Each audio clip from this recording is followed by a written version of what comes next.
Are your weight loss medications covered by your insurance?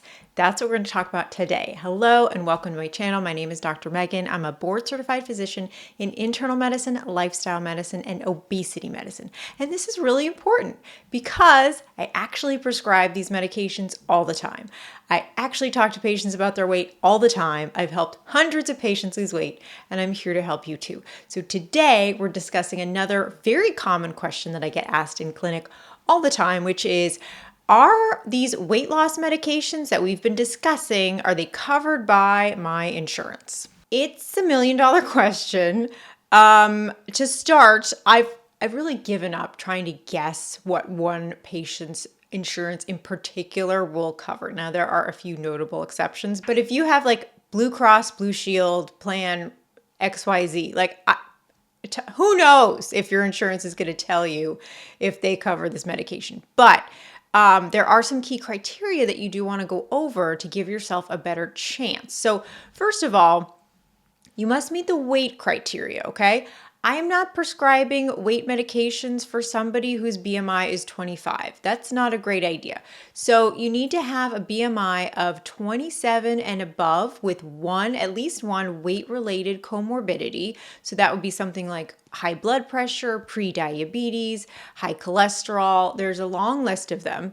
But you must have a BMI of at least 27 or higher and one of those weight-related issues, or simply a BMI of 30 or above. That is the weight criteria. And it has to be on your insurance company's formulary. So that's the list of drugs that they will cover. Now, this is different for every insurance company. Some are going to cover Zepbound and Saxenda, but not Wegovy. Some will cover Wegovy, but not any other ones. They will also often have a list of prerequisites. So this really depends on the insurance, but some insurance companies will say, hey, before we give you Wegovy, we want you to try these other medications first, and then you have to demonstrate that they didn't work. So if you meet the weight criteria, essentially, that's a roundabout way of saying there's a lot of extra paperwork involved. So if you've ever tried to get one of these medications approved, you know it is not like getting some of your other medication approved. So it's not like I can just order a statin medication. You can go down to the pharmacy and pick it up the same day.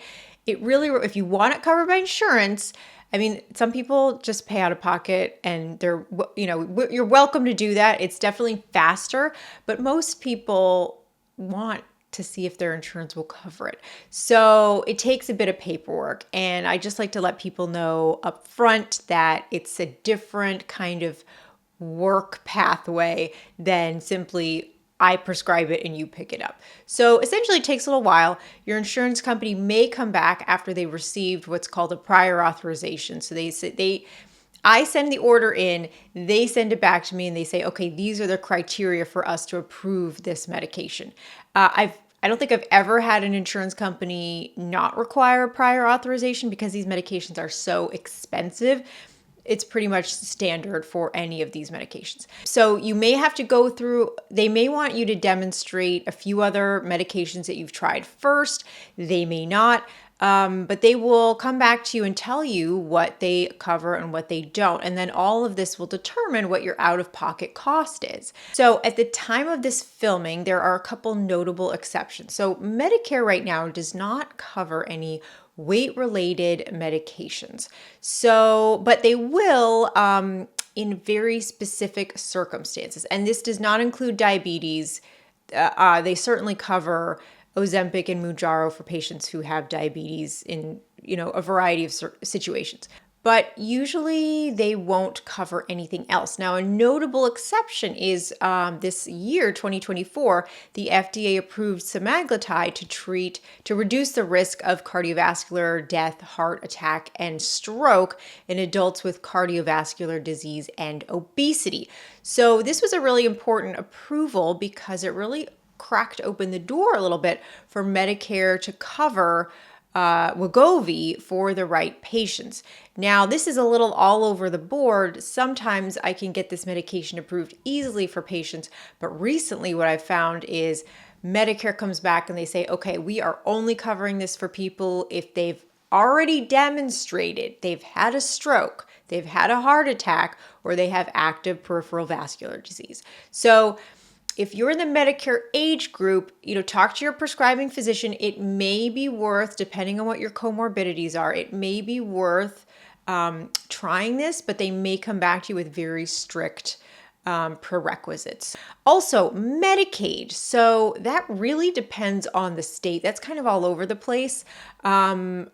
Oftentimes they will not cover weight-related medications, but again, this is a time to talk to your prescribing physician and see kind of what your options are and if it's worth taking a chance. If your out-of-pocket costs are really high, that happens sometimes. Sometimes the insurance companies will come back and say, we approved it, but the out-of-pocket cost is still like extremely high for people. So it's kind of like, thanks, but this is not going to work.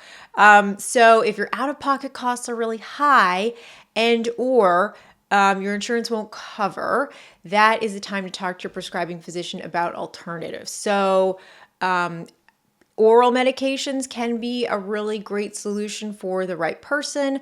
Also, there is one injectable medication that is now generic, and that is Saxenda, aka liraglutide. It is now a generic drug.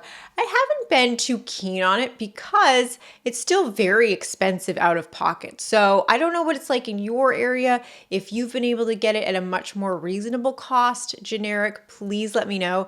But it's still running many hundreds of dollars out of pocket, even as a generic. So, but if you are getting it for a lower cost, I would love to hear about it. So, and then there's also these, coupons. Your pharmacy may have some good deals.